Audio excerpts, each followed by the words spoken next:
আজকে থেকে ধরেন লক্ষ কোটি বছর আগে, কত কোটি বছর আমরা জানি না, আল্লাহ রাব্বুল আলামিন একা ছিলেন। একা তিনি সর্বপ্রথম সৃষ্টি করলেন আরশে আযীম। কি সৃষ্টি করলেন? আরশ আল্লাহ রাব্বুল আলামিনের একটা এমন স্বতন্ত্র সম্মানিত একটা সৃষ্টি, যেটা সবচেয়ে বড় সৃষ্টি, এর চেয়ে বড় কোনো সৃষ্টি নাই। এমনকি কিয়ামতের মাঠে এই আরশের ছায়া আল্লাহ রাব্বুল আলামিন 7 শ্রেণীর মানুষকে ছায়া দিবেন। সুবহানাল্লাহ। ওই 7 শ্রেণী সম্পর্কে আমরা অন্য হাদিসে পড়ে নিব, অনেকে হয়তো জানেন। সেখানে ন্যায়পরায়ণ শাসক থাকবেন, তারপরে যুবক থাকবেন, যুবক শ্রেণী যারা যৌবনকালটা আল্লাহর ইবাদতে কাটিয়ে দিয়েছে। সুবহানাল্লাহ। যে নারী একজন যুবককে আহ্বান করেছে খারাপ কাজের জন্য, কিন্তু যুবক বলেছে যে আমি রাজি না, আমি আল্লাহকে ভয় করি, সেই যুবকও আরশের ছায়া পাবে ইনশাআল্লাহ। তারপরে সেই দুই ভাই বা ব্যক্তি যারা একে অপরকে আল্লাহর জন্য মহব্বত করে, তারাও আরশের ছায়া পাবে। এমন ব্যক্তি যে গোপনে দান করে, মানে ডান হাত দিয়ে কি দান করছে বাম হাত জানে না, তারাও আরশের ছায়া পাবে। এমন ব্যক্তি যে অন্ধকারে বা একাকী আল্লাহ পাককে স্মরণ করে এবং চোখ দিয়ে দরদর করে পানি পড়তে থাকে, এই ব্যক্তিও আরশের ছায়া পাবে। এরকম প্রায় 7 শ্রেণীর মানুষ আরশের ছায়া পাবে। আরশ সৃষ্টি করার পরে আরশটা ছিল পানির উপরে। কোথায় ছিল? পানির উপরে। সূরা হুদের মধ্যে আছে। আমি শুধু রেফারেন্সগুলো আপনাদেরকে সূরাগুলো বলে দিব, বাসায় গিয়ে আপনারা পড়বেন। প্রত্যেকটা আয়াত কিন্তু এখানে ধরে ধরে বলার সময় নেই আর কি আমার কাছে। তো আরশটা ছিল পানির উপরে। এরপরে আল্লাহ রাব্বুল আলামিন আসমান এবং জমিন সৃষ্টি করেছেন 6 দিনে। পুরো মহাবিশ্ব আল্লাহ রাব্বুল আলামিন সৃষ্টি করেছেন কত দিনে? 6 দিনে। ফি সিত্তাতি আইয়াম, 6 দিনে। এখন সৃষ্টি করার পরে আল্লাহ রাব্বুল আলামিন কলম সৃষ্টি করেছেন। কি সৃষ্টি করেছেন? কলম। ইলমের সাথে যে কলমের সম্পর্ক, এটা একটু পরে আরো ক্লিয়ার হবে আপনাদের কাছে। আল্লাহ পাক কলম সৃষ্টি করে বলেছেন উক্তুব, কলম তুমি লিখো। কলম তো আমাদের সংজ্ঞামত জড় পদার্থ, তাই না? হ্যাঁ, তো আল্লাহ পাক বলছেন কলমকে তুমি লিখো। তো কলম কথা বলছে, মাযা আকতুব, আমি কি লিখবো? আল্লাহ পাক বলছেন লিখো, কিয়ামত পর্যন্ত যা যা হবে সব লিখে ফেলো। এরপর আল্লাহ রাব্বুল আলামিন লাউহে মাহফুজের মধ্যে একদম from the very beginning till the last day of judgement প্রত্যেকটা কথা লাউহে মাহফুজে লেখা আছে। এমনকি আপনার কার সাথে বিয়ে হবে সেটাও, কয়টা বাচ্চা কাচ্চা হবে সেটাও। তাই এত অস্থির হওয়ার দরকার নাই, রিজিকে যা আছে আসবে ইনশাআল্লাহ। লেখা যদি হয়ে থাকে আসবে না? আসবে ইনশাআল্লাহ। সবর। তো এই জন্য মুমিনদেরকে বলা হয়েছে তোমরা কখনো হতাশ হবে না, কারণ তাকদীর লেখা হয়ে গেছে, হতাশ হওয়ার কোনো কারণ নাই। একটা প্রবণতা আমরা সমাজে দেখছি আত্মহত্যার। ইয়াং জেনারেশনকে আমরা নসিহত করবো যে ভুলেও নিজের জীবনকে বিসর্জন দিতে যাবেন না। আল্লাহ রাব্বুল আলামিন আপনাদেরকে সৃষ্টি করেছেন তার ইবাদত করার জন্য এবং তার জমিনে তার দিনটাকে প্রতিষ্ঠা করার জন্য। হেলায় খেলায় আপনার জীবনটা নষ্ট করবেন না, ঠিক আছে ভাই? আল্লাহ বোঝার তৌফিক দান করেন। তো কলম সৃষ্টি করার পরে কিয়ামত পর্যন্ত সব লেখা হয়ে গেছে। এখন আমাদের এই পৃথিবীতে তো মানুষ ছিল না, ছিল? এদিকে মনোযোগ দেন। এই পৃথিবীতে কি আগে মানুষ ছিল? এই পৃথিবীতে আগে কি ছিল তাহলে বলেন? হ্যাঁ, মাশাআল্লাহ। এই পৃথিবীতে আগে কি ছিল? এখন ওরা নাই। সবার সাথেই কিন্তু একটা করে আছে, কমপক্ষে কয়টা করে? সবার সাথে কমপক্ষে একটা করে। আর কোন কোন জায়গা আছে যেখানে জিনের বড় বড় আকড়া আছে। পৃথিবীতে যে জায়গাগুলো থেকে ইসলাম বিরোধী অপতৎপরতাগুলো চলে, ওখানে জিনের আকড়া বেশি। কথা বুঝতে পারছেন? তো জিন জাতিকে আল্লাহ পাক ধ্বংস করে দিয়েছেন তাদের পাপের কারণে, আল্লাহ দ্রোহিতার কারণে, অবাধ্যতার কারণে। এখন আল্লাহ রাব্বুল আলামিন ইরাদা করলেন পৃথিবীতে আমাদেরকে সৃষ্টি করবেন, মানে মানুষকে সৃষ্টি করবেন। আল্লাহ পাক তার সমস্ত ফেরেশতাদেরকে একত্রিত করলেন। ঘটনাটা কিন্তু খুব ইন্টারেস্টিং। আমি জানি এখানে ওলামায়ে কেরামও আছেন, তবে আমি সবার জন্য প্রযোজ্য হয় এমন কথা বলারই চেষ্টা করছি, কারণ অনেকে হয়তো এগুলো নাও জানতে পারে। তো আল্লাহ পাকের ভাষায় আমি যদি বলি, আল্লাহ রাব্বুল আলামিন বলছেন আউযু বিল্লাহি মিনাশ শাইতানির রাজীম ওয়া ইয ক্বালা রাব্বুকা লিল মালায়েকা ইন্নী জাঈলুন ফিল আরদি খলিফা। হে নবী মুহাম্মদ সাল্লাল্লাহু আলাইহি ওয়াসাল্লাম, তুমি স্মরণ করো সেই সময়ের কথা যখন আল্লাহ তোমার রব সমস্ত ফেরেশতাদেরকে ডেকে বলেছিলেন যে ইন্নী জাঈলুন ফিল আরদি খলিফা, আমি জমিনে মানে পৃথিবীতে আমার খলিফা পাঠাতে চাই। কি পাঠাতে চাই? আরো জোরে বলেন। আল্লাহ পাক বলেননি পৃথিবীতে মানুষ পাঠাতে চাই, পৃথিবীতে নতুন কোনো মাখলুক পাঠাতে চাই। আমাদেরকে আল্লাহ পাক সম্মানের শব্দে সম্মানিত করেছেন বিশেষায়িত করেছেন, আমাদেরকে বলেছেন আমরা আল্লাহর খলিফা, আমরা আল্লাহর খলিফা। এখন আমরা আল্লাহর খলিফা, কিন্তু পৃথিবীতে মানুষ খিলাফা শব্দ সহ্য করতে পারে না। হ্যাঁ, কি অদ্ভুত না? এটা কোরআনের কি শেষের দিকে আছে না প্রথম দিকে আছে? সূরা বাকারার একদম শুরুর দিকে 3টা 4টা 5টা পৃষ্ঠা উল্টালে দেখবেন এই একটা আছে। কোরআন তাহলে শুরু থেকে কখনো খুলেও দেখেনি সে ব্যক্তি, প্রমাণ হলো এটা যে খুলেও দেখেন, অথবা দেখলেও সে এড়িয়ে গেছে। আল্লাহ পাক আমাদেরকে বললেন যে পৃথিবীতে আমি আমার খলিফা পাঠাতে চাই। তাহলে আদম আলাইহিস সালামকে আল্লাহ পাক মোহাব্বতের শব্দে, সম্মানের শব্দে বিশেষায়িত করলেন কি বলে? সুবহানাল্লাহ, সুবহানাল্লাহ। আর খলিফা কাকে বলে এটা আমি আপনাদেরকে বোঝাচ্ছি একটা দোয়া থেকে, একটা দোয়া থেকে।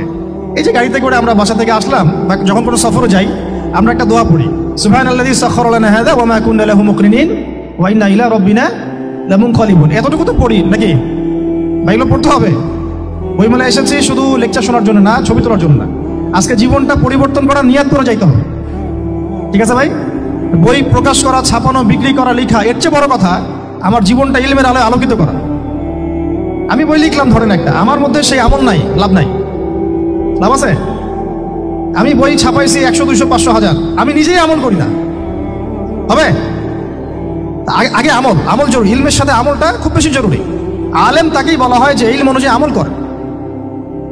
তাহলে আল্লাহ পাক বলেন লিমা তাকুলুনা মা লা তাফআলুন, তোমরা এমন কাজ, এমন কথা কেন বলো যে আমল নিজেরাই করো না? কাবুরা মাকতান ইনদাল্লাহ আন তাকুলু মা লা তাফআলুন, আল্লাহর কাছে সবচেয়ে গর্হিত একটা অপরাধ, তোমরা একটা কথা বলবা কিন্তু আমল করবে না।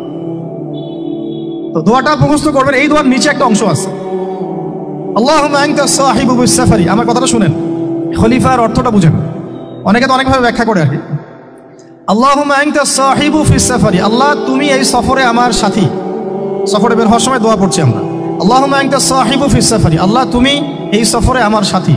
ওয়াল খলিফাতু ফিল আহলি ওয়া মালি, আল্লাহ আমি তো বাসায় নাই, আমার বাসার আহাল মালের খলিফা হচ্ছে তুমি আল্লাহ। তাহলে খলিফা শব্দ দিয়ে কি বুঝলেন?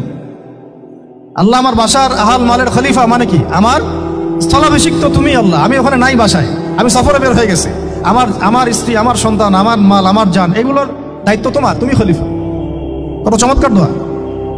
তাহলে পৃথিবীতে আমি আমার খলিফা পাঠাতে চাচ্ছি, তার অর্থ কি?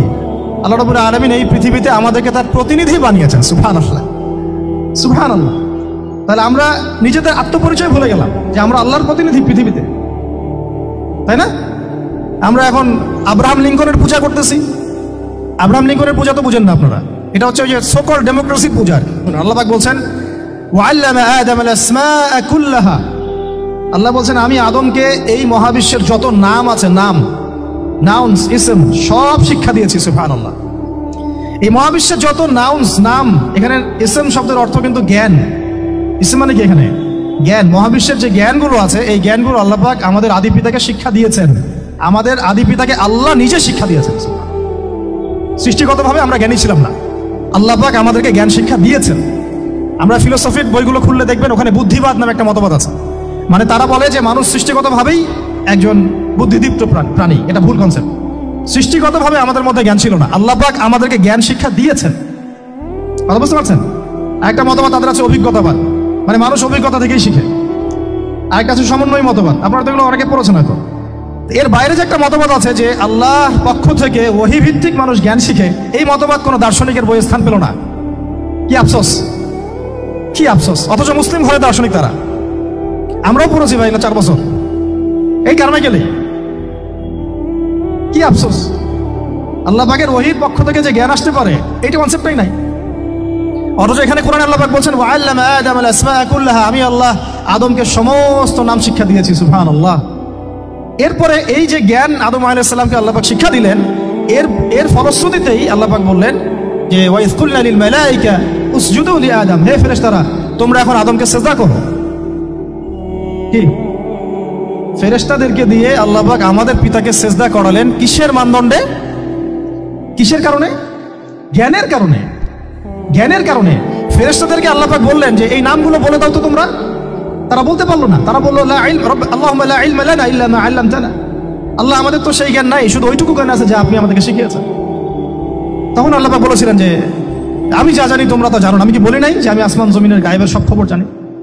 তখন আল্লাহ বললেন যে তোমরা সবাই সিজদা করো আদমকে। তাহলে আমাদের পিতাকে খলিফা করা হলো, জ্ঞান শেখানো হলো, আল্লাহ পাক নিজে শেখালেন, ফেরেশতার মণ্ডলীদের দিয়ে সিজদা পর্যন্ত করালেন। কিসের মানদণ্ডে? আরো আসতে বলেন, জ্ঞানের মানদণ্ডে। এখন যদি আমরা একটু প্রশ্ন ছুড়ে দেই নিজ নিজ বিবেকে, আমরা কি সেই ওহীর 10টা সূরাও শিখেছি? 10টা পারা কি পড়া হয়েছে কখনো? 10টা সূরারও কি অর্থ জানি? অনেকে তো 10টা আয়াতের অর্থ জানি না। আমরা কি সেই ওহীর 10টা হাদিস শিখেছি? তাহলে আমরা কোথায় সম্মান খুঁজতেছি? পশ্চিমাদের কাছে? বলেন। সত্যি সবচেয়ে আফসোস লাগে আমার একটা জিনিস, যে মুসলিমরা আমরা এখন আমাদের আত্মপরিচয় ভুলে যাচ্ছি, আর আল্লাহ পাক আমাদেরকে যেখানে সম্মান রেখেছেন ওইখানে সম্মান না খুঁজে আমরা অন্যের দাসত্বের সম্মান খুঁজতেছি। আল্লাহ আমাদেরকে বোঝার তৌফিক দান করে। এটা অজ্ঞতার কারণে হচ্ছে। আমাদের কাজ তাদেরকে সচেতন করা বা তাদেরকে মেসেজ পৌঁছে দেওয়া। আমরা উগ্র পন্থা অবলম্বন করব, আমরা হিকমার সাথে প্রজ্ঞার সাথে মানুষকে বোঝানোর চেষ্টা করব, এগুলো বোঝানোর অংশ। এখন আচ্ছা, আরেকটা কথা আপনাদেরকে বলি, একটা কথা মাঝখানে মিস হয়ে গেছে। এই যে আল্লাহ পাক আমাদেরকে খলিফা করে পাঠিয়েছেন, খলিফার কাজ কি? প্রশ্ন না? আমাদের কাজ কি তাহলে? এই কাজটা আল্লাহ পাক আবার ব্যাখ্যা করেছেন সূরা সদের মধ্যে। কোন সূরায়? সূরা সদ। সদ নামে একটা সূরা আছে, সূরা ইয়াসিনের আগে পড়ে পাবেন। তো এখানে আল্লাহ পাক আরো একজন নবীকে তার খলিফা বলেছেন। সেই নবীর নাম দাউদ আলাইহিস সালাম। কি নাম?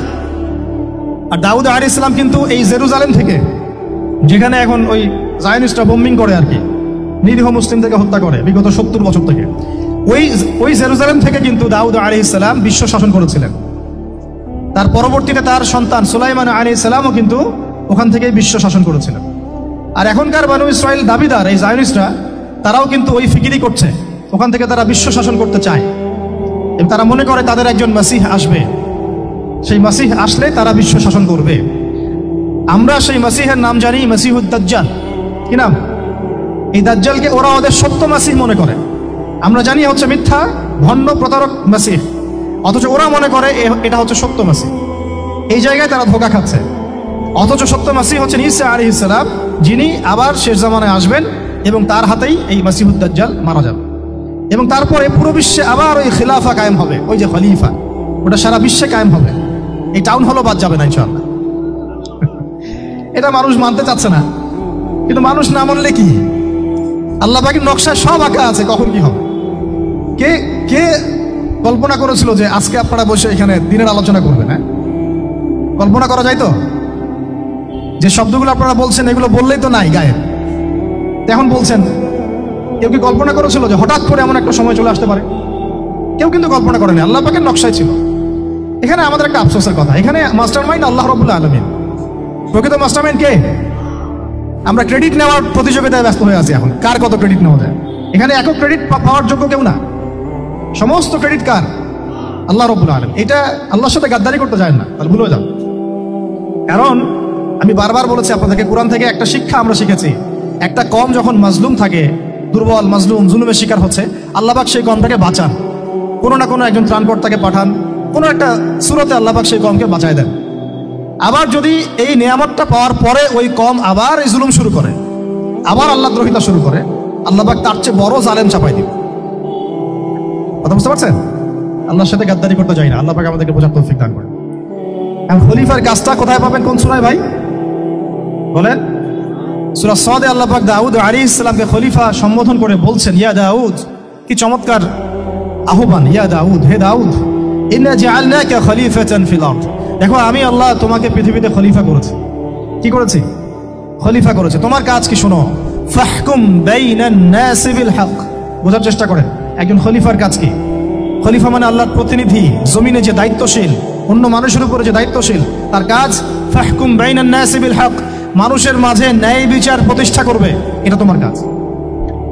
তাহলে এখন যারা আমরা এই জায়গায় আছি বা ভবিষ্যতে আসব, আরো কাল আগাতে থাকবে, সময় আগাতে থাকবে, নতুন নতুন নেতৃত্ব আসবে, সবার ফাংশন একটাই, ফাহকুম বাইনান নাসি বিল হক।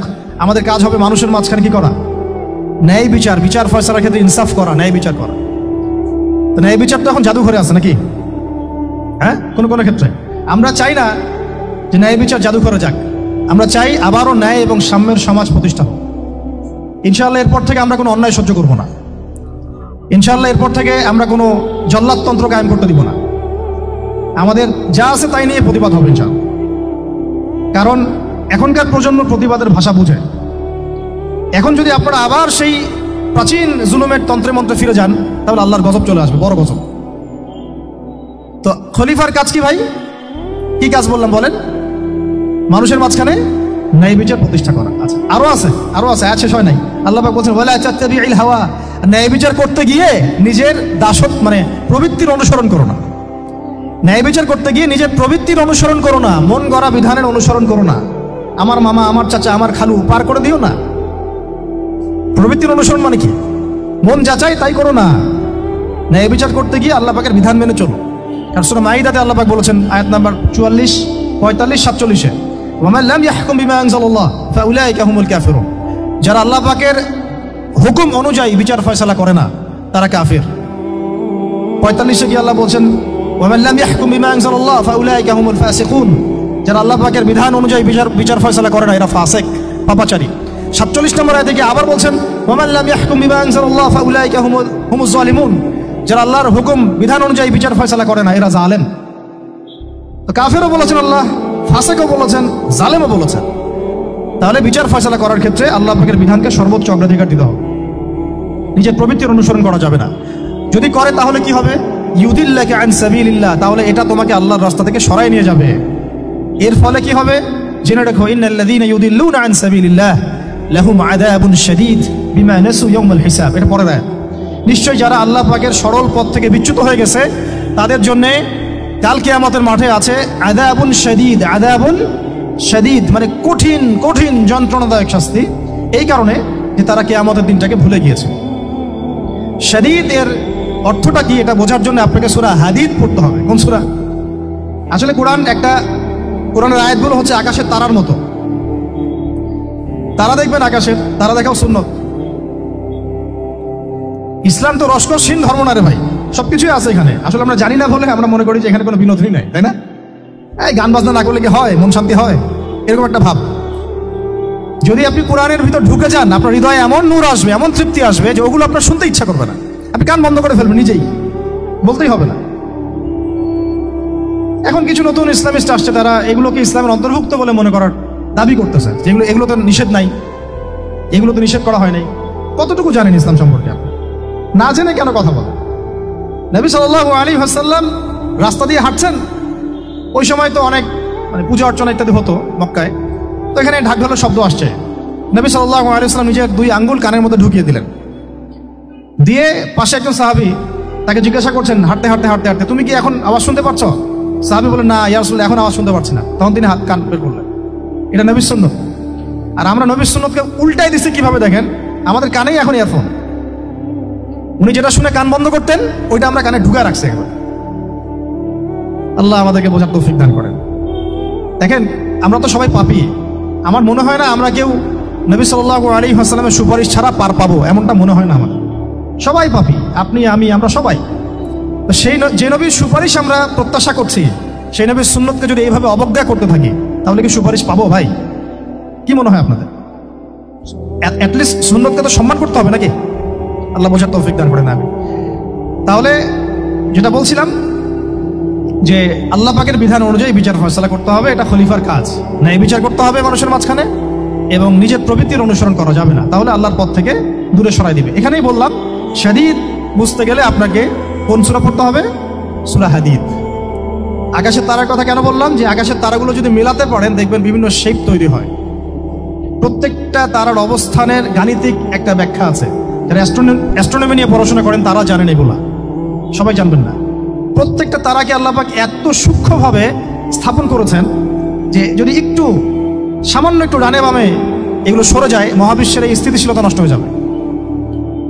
এবং এটার কসমও আল্লাহ পাক কোরআনে করেছেন সূরা ওয়াকিয়ার মধ্যে। কোন সূরা? সূরা ওয়াকিয়াতে আল্লাহ পাক বলেছেন ফালা উকসিমু বিমাওয়াকিইন নুজুম, আমি তারার অবস্থান স্থলের স্থিতির কসম করে বলছি। আল্লাহ পাক এর কসম করেছেন। কত গুরুত্বপূর্ণ জিনিস, ঠিক আছে? পরেরগুলো বললাম না। সূরা হাদীদ কেন পড়বেন? সূরা হাদীদ আল্লাহ পাক বলেছেন যে ওয়ানজালনাল হাদীদা ফীহি বাসুন শাদীদ। এই যে শাদীদ বোঝাতে গিয়ে হাদীদে আসছে। আল্লাহ পাক বলছেন যে আমি আল্লাহ পৃথিবীতে আসমান থেকে লোহা নাজিল করেছি। অবাক করার বিষয় না? লোহার খনি খুঁজতেছেন আপনারা মাটির নিচে, তাই না?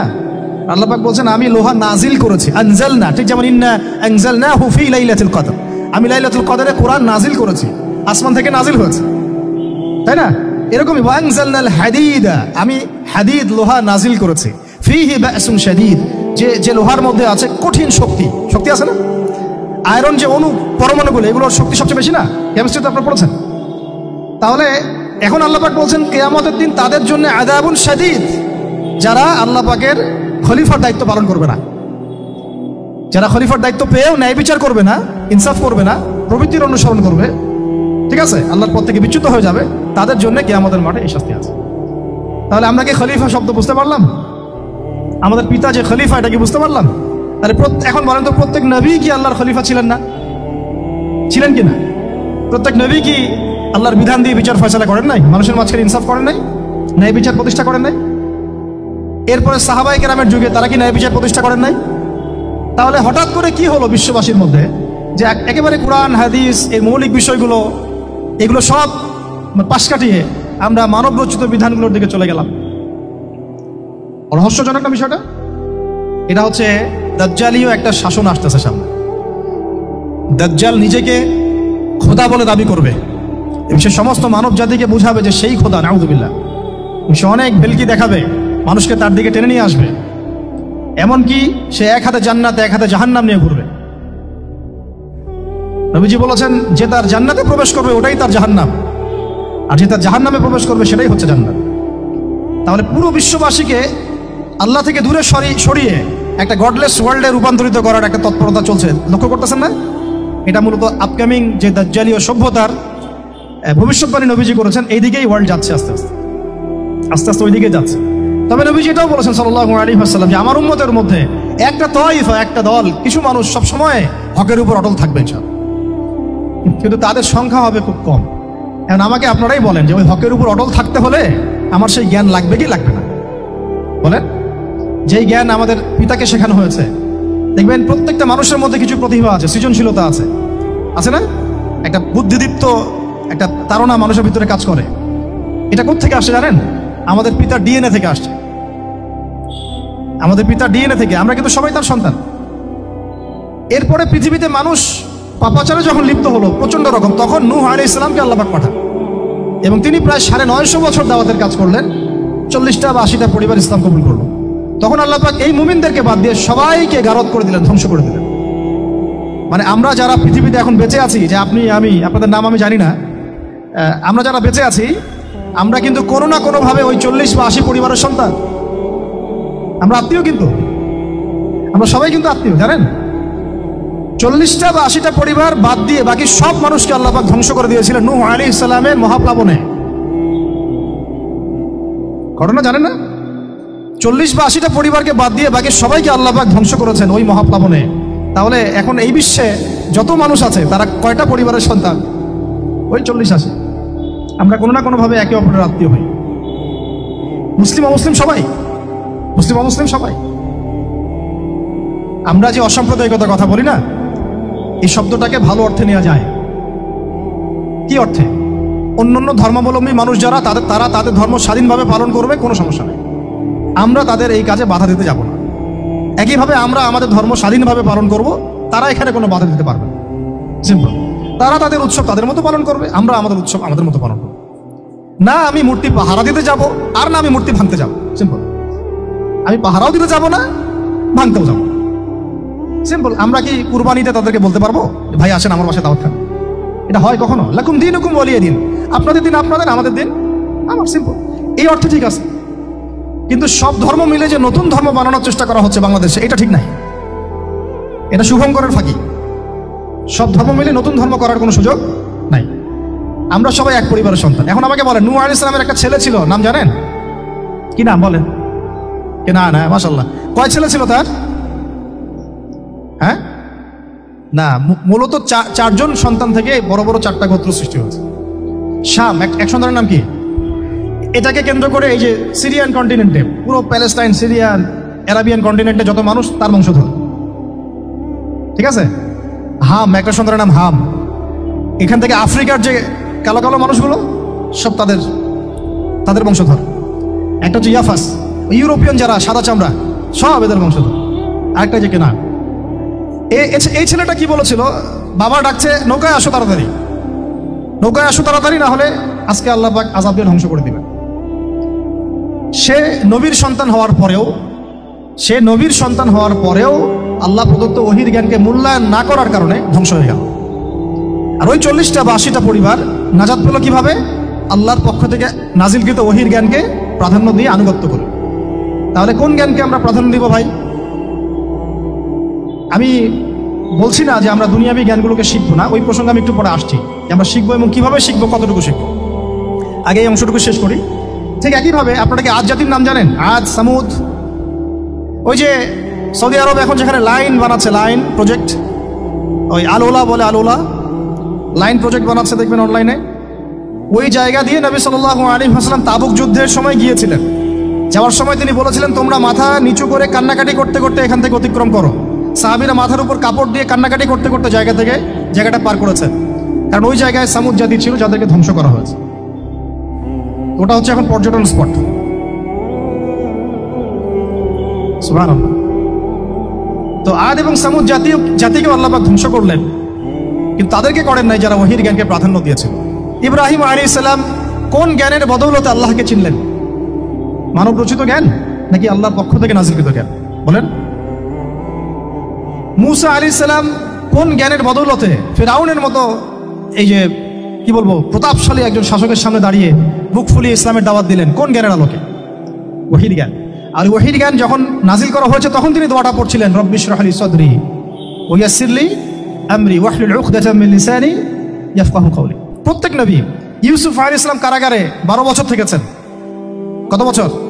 12 বছর। আমাদের অনেক ভাই এরকম 5 বছর, 7 বছর, 10 বছর, 12 বছর থেকেছে, আছে। এমনও মানুষ আছে, এখন বলা যায় তাই বলি, যে ওই যে একটা শব্দ শুনেছেন আয়না ঘর, ওখানে দীর্ঘদিন ছিল, তারপরে নাই, কোথায় গেছে আল্লাহই ভালো জানে। ইউসুফ আলাইহিস সালামও এরকম কারাগারে ছিলেন। কত বছর? 12 বছর। কিন্তু আল্লাহ পাক তাকে এমন একটা জ্ঞান শিক্ষা দিয়েছিলেন, তিনি স্বপ্নের ব্যাখ্যা বলতে পারতেন, যে কোনো স্বপ্নে।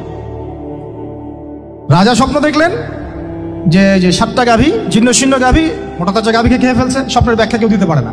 কিন্তু ওই জেলখানায় 2 জন ছাড়া পাওয়া মানুষ, ছাড়া পাইছে 2 জন, আর কি 2 জনের মধ্যে একজন বেঁচে আছে, একজন নাই।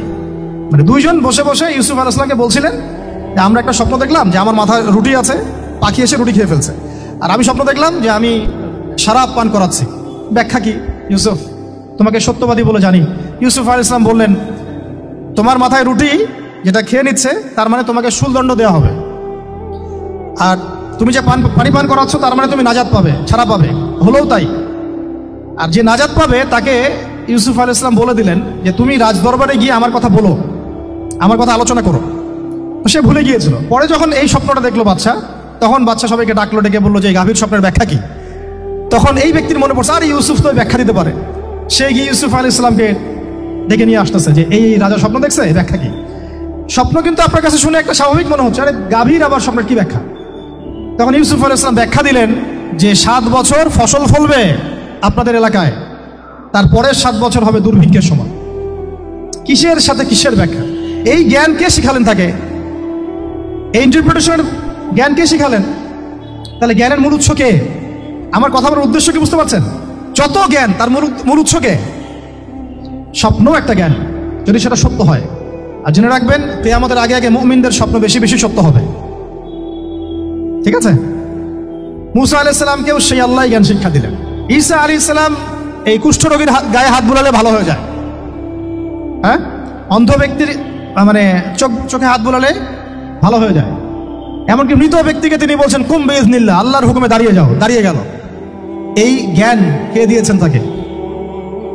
দাউদ এবং সুলাইমান আলাইহিস সালাম এই যে পশু পাখির ভাষা বোঝেন, সুলাইমান আলাইহিস সালাম পিঁপড়ার ভাষাও বোঝেন।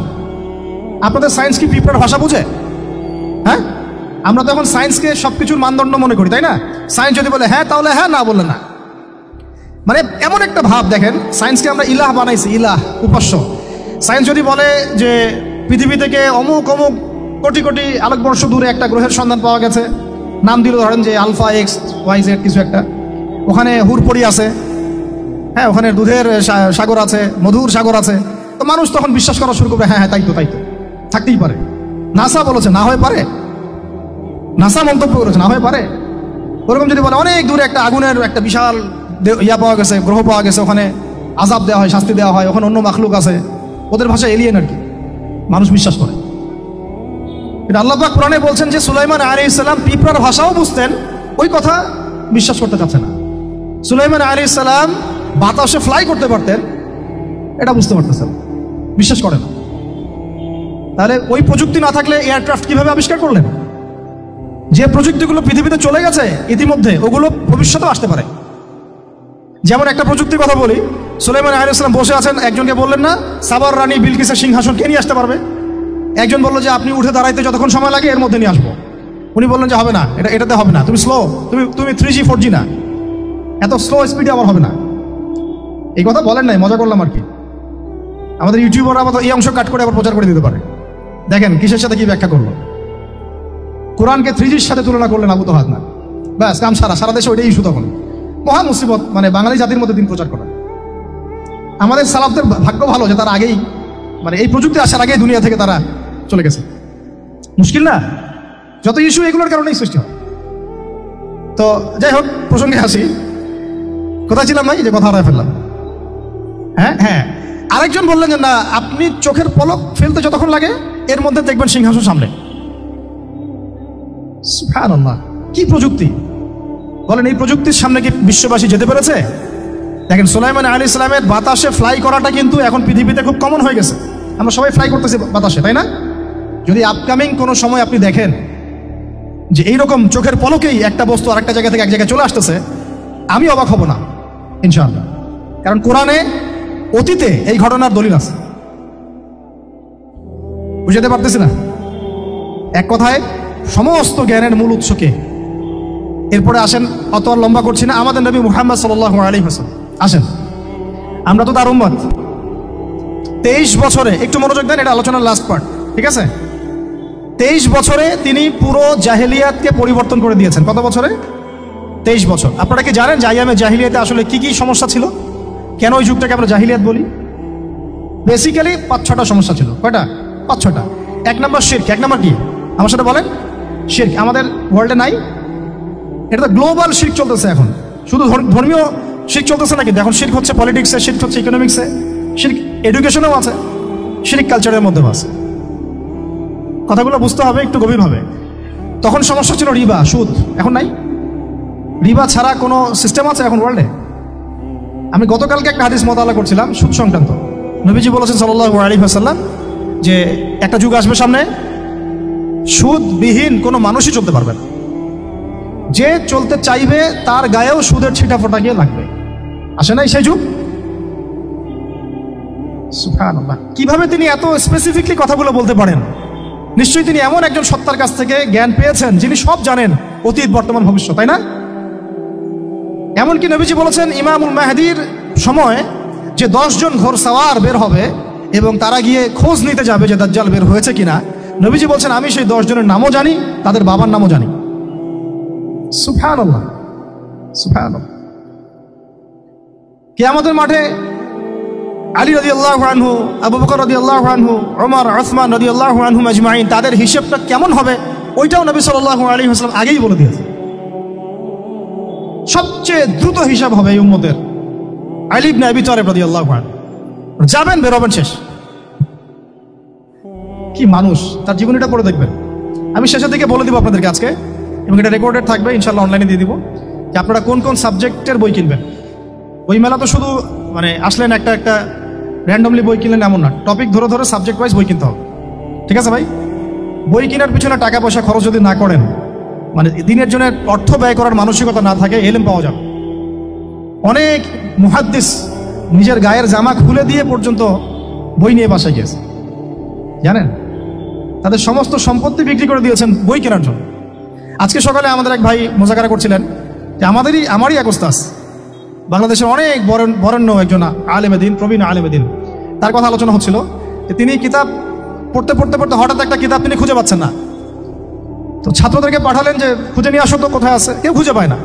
তিনি নাকি ওযু করে এসে নামাজ 2 রাকাত নামাজ পড়ে বাচ্চার মতো হাউমাউ করে কান্নাকাটি শুরু করলেন, আল্লাহ আমার সেই কিতাব কোথায় গেল, আমার কিতাবটা এনে দাও।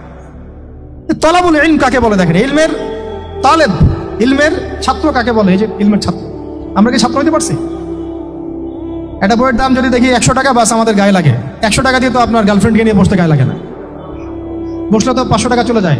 জিনা থেকে বাঁচতে না পারলে কলবে আল্লাহ নূর আসবে না। আল্লাহ পাক আমাদের কথাগুলো বোঝার তৌফিক দান করেন, আমিন। জিনা, আবার বলছি, জিনা থেকে বাঁচতে হবে, অন্যথায় কলবে নূর আসবে না। আল্লাহ পাক আমাদেরকে বোঝার তৌফিক দান করেন, আমিন। কোথায় ছিলাম ভাই বলেন? 1 নাম্বার কি ছিল? শিরক। 2 নাম্বার রিবা, সুদ। ওইটা বলতে গিয়ে হাদিসটা কথা বলেছিলাম।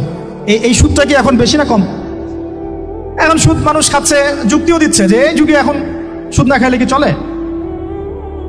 একদিন একটা মসজিদে বয়ান করছিলাম, তো মসজিদে বয়ানের মাঝখানে একজন দাঁড়ায় গেল, দাঁড়ায় আমাকে বলছে যে ওস্তাদ, হুজুর বুঝলাম আপনার সব কথা ঠিক আছে, এখন আমার 1 লাখ টাকা ধার লাগবে, আমি কোত্থেকে নিব? বলেন আসলে উত্তর দিবেন কি? হ্যাঁ, সুদের ক্ষতিকর বিষয়গুলো যেমন বলতে হবে, সুদবিহীন ব্যাংকিং সিস্টেম এবং অর্থনৈতিক ব্যবস্থাও তো চালু করতে হবে। সেটা কি? সেটা হচ্ছে জাকাত। সেটা কি? জাকাত, সাদাকা এবং কর্জে হাসানা। এগুলো তো চালু করছি না আমরা শুধু কথা বলছি তাত্ত্বিক যে সুদ হারাম। আমিও তো অনেক জায়গায় বলছি, কারণ বলতে হচ্ছে না, আপনার জানাতে তো হবে। সুদের পাপের সবচেয়ে নিম্ন শাখা হচ্ছে মায়ের সাথে জিনা করা, সর্বোচ্চ শাখা হচ্ছে আল্লাহ এবং তার রাসূলের সাথে যুদ্ধ করা। একটা হাদিস বুখারীতে এরকম আসছে, বুখারীতে কি তিরমিজিতে, আমি রেফারেন্সটা ভুলে যাচ্ছি, তবে হাদিসটা সহিহ। নবী সাল্লাল্লাহু আলাইহি ওয়াসাল্লাম বলেছেন, যে ব্যক্তি 1 দিরহাম সুদ খায় সে যেন 36 বার জিনা করবে। আর আপনারা তো জানেন, এটা আমার বলার দরকার নাই। 4 শ্রেণীর মানুষকে নবী অভিশাপ দিয়েছেন, যে নিজে খায়, তারপরে যে সুদ দেয়, যে লিখে রাখে, যে সাক্ষী থাকে। আমি বলতে যাচ্ছি, আইয়ামে জাহিলিয়াতে এই সুদটা ছিল, আমাদের এই বর্তমান ওয়ার্ল্ড অ্যাফেয়ার্সে নাই। বাংলাদেশ একটা কান্ট্রি হিসেবে চিন্তা করবেন না, আপনি গ্লোবালি চিন্তা করবেন, কারণ এখন একটা দেশ স্বতন্ত্রভাবে চলতে পারে না। ওয়ার্ল্ড ব্যাংকের সাথে আপনাকে ডিল করতে হবে, IMF এর সাথে। আমি যদি প্রেসিডেন্ট হই, তা আমাকে করতে হবে, আপনি হলে আপনাকে করতে হবে। কথা বলে তো শুধু কথা বলে লাভ নাই, আপনার বিকল্পটা কি? আসলে বিকল্প ব্যবস্থাটা কি? এটা তো মূল কথা। ইকোনমিক্স নিয়ে কতগুলো কিতাব আছে এখানে, ইসলামিক ইকোনমিক্স নিয়ে আমরা কতগুলো কিতাব ছাপাইছি, বর্তমান ওয়ার্ল্ড অ্যাফেয়ার্স নিয়ে আমরা কতগুলো কিতাব ছাপাইছি। নবী সাল্লাল্লাহু আলাইহি ওয়াসাল্লাম বলেছেন, শেষ জামানার সবচাইতে আমার উম্মতের উপর ভয়াবহ ফিতনা হচ্ছে মাসিহুদ দাজ্জাল। কি নাম বলেন? এখন আপনি আমাকে মাদ্রাসার পুরো সিলেবাসে, কন্টেন্টে আমাকে দাজ্জাল নিয়ে একটা ফ্যাকাল্টি দেখান, আছে? কয়টা কিতাব আছে? সবচেয়ে ভয়াবহ ফিতনা, নবীর মুখে, নিজের মুখে বলা, সবচেয়ে ভয়াবহ। এর চেয়ে ভয়াবহ কোনো ফিতনা আসে নাই, আসবেও না। তো এখন আপনি আমাকে বলেন যে এই ফিতনা সংক্রান্ত কতগুলো কিতাব আপনার কাছে আছে বাসায়, বলেন? তাহলে গ্যাপস আছে না আমাদের মধ্যে? গ্যাপস ফিল আপ করতে হবে। কথাগুলো বলার উদ্দেশ্য হচ্ছে গ্যাপসটা ফিল আপ করা। তো এই রিবার সমস্যাটা এখনো আছে। আল্লাহ পাক আমাদেরকে রিবা মুক্ত জিন্দেগি দান করেন, আমিন। এবং আমি রিকোয়েস্ট করব বিনয়ের সাথে, যে আমাদের ঊর্ধ্বতন কর্তৃপক্ষ যারা আছেন, শুধু একটা কাজ করেন না, একটা কাজ 1টা বছর করেই দেখেন না কি হয়। প্রত্যেকটা মুসলিম, অমুসলিমদের কথা বলছি না, যেহেতু এটা খিলাফা স্টেট না, সেহেতু অমুসলিমরা এখানে জিজিয়া দিবে না। খিলাফা স্টেটে অমুসলিমরা জিজিয়া দেয়, এটা তো খিলাফা স্টেট না, এটা তো ডেমোক্রেটিক স্টেট এবং সেকুলার স্টেট। শুধু মুসলিমদের কাছ থেকে, যাদের নিসাব পরিমাণ সম্পদ হয়েছে জাকাত দেওয়ার, সবার কাছ থেকে রাষ্ট্রীয়ভাবে বাধ্যতামূলক জাকাত নেন, দেখেন না অর্থনীতি সচল হয় না? হয় না? 1টা বছর নিয়ে দেখেন না কি হয়। কেউ এই উদ্যোগ গ্রহণ করতে পারতেছে না। কেন হচ্ছে না আমরা বুঝতে পারতেছি না। কর্জে হাসানার এনজিও চালু করা যায়। আমরা অনেক সংগঠন করছি, সোশ্যাল, অরাজনৈতিক ইত্যাদি রাজনৈতিক। আমরা ইকোনমিক এনজিও খুব একটা করতে পারছি না। কিন্তু এই জায়গাগুলো দখল করে ফেলছে, দেখেন কারা কারা, নাম বলতে যাচ্ছি না। এবং যারা যারা দখল করছে তারা কিন্তু এখন রাষ্ট্রের অনেক বড় বড় জায়গা হস্তক্ষেপ করতেছে। ইভেন ট্রান্সজেন্ডারের মধ্যে ইস্যু কিন্তু তারাই ঢুকাই দিচ্ছে ভিতরে, ঢুকায় নাই? উত্তরবঙ্গ জুড়ে, পুরো উত্তরবঙ্গে ঘুরে আসেন, দেখেন কাদের তৎপরতা বেশি। নীলফামারীতে সফর করে দেখলাম যে ওখানে একটা গ্রামের মধ্যে 24টা এনজিও কাজ করতেছে, সুদী সব। তারপরে মানুষ তামাক চাষ করে খাচ্ছে। একটা দল দাবি করতেছে নবী সাল্লাল্লাহু আলাইহি ওয়াসাল্লাম ছাড়াও আরো নাকি নবী আসতে পারে, নাউযুবিল্লাহ। এবং ওই যে মির্জা গোলাম আহমেদও তাদের অন্তর্ভুক্ত। মানুষ ওই দলের নাম লেখাচ্ছে চাকরির জন্য, ব্যবসা করতেছে তারা দেশের মধ্যে। আরে ভাই, শুধুমাত্র তাত্ত্বিক কথাবার্তা না, আমাদের আসলে আমাদের সংগ্রামটা কিন্তু বহুমুখী। শুধু ইলম অর্জন তো একটা বেসিক জিনিস, এই বেসিকটাই এখনো হচ্ছে না আমাদের। ইলম অর্জনটা বেসিক জিনিস, এটাই হচ্ছে না। এরপরে আপনার অর্থনীতি সমৃদ্ধ করা, সংস্কার করা, সমাজ সংস্কার করা, রাজনৈতিক অঙ্গনগুলোর মধ্যে যে অরাজকতা, এগুলোকে সংস্কার করা, কত কাজ আমাদের। কিন্তু আমরা কিন্তু একটা জায়গাতেও স্থির নাই। ইভেন একটা মাসালাতেও আমরা এক জায়গায় আসতে পারতেছি না, ঐক্যবদ্ধ হতে পারতেছি না। আমরা খুবই ব্যাকডেটেড চিন্তা করতেছি এই জায়গাতে। অথচ আমাদের উচিত ছিল এই প্রবলেমগুলোকে আরো 30-40 বছর আগেই সলভ করা।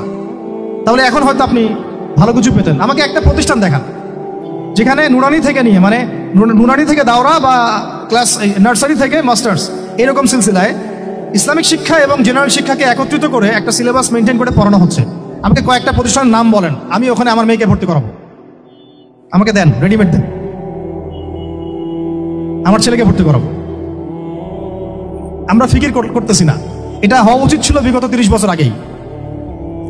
আমি আপনাদেরকে বলি যে প্রকাশনা সংস্থার ভাইরা আছেন অনেকে এখানে। ধরেন আমাদের রংপুরের কোনো ভাই আপনাদেরকে পুরো 1 বিঘা জমি দিল, বা ধরেন 5 বিঘা জমি দিয়ে দিল, ঠিক আছে? আর আমরা সবাই মিলে দেশবাসীর কাছ থেকে টাকা কালেক্ট করে একটা কনস্ট্রাকশন দাঁড় করে প্রতিষ্ঠান দাঁড় করালাম, একেবারে অনার্স, মানে নুরানি থেকে নিয়ে, মানে প্লে গ্রুপ থেকে নিয়ে মাস্টার্স, এরকম ফ্যাকাল্টি আর করলাম। এখন ভাই আপনারা যারা বই প্রকাশ করতেছেন, আমাকে কি আপনারা বই দিতে পারবেন?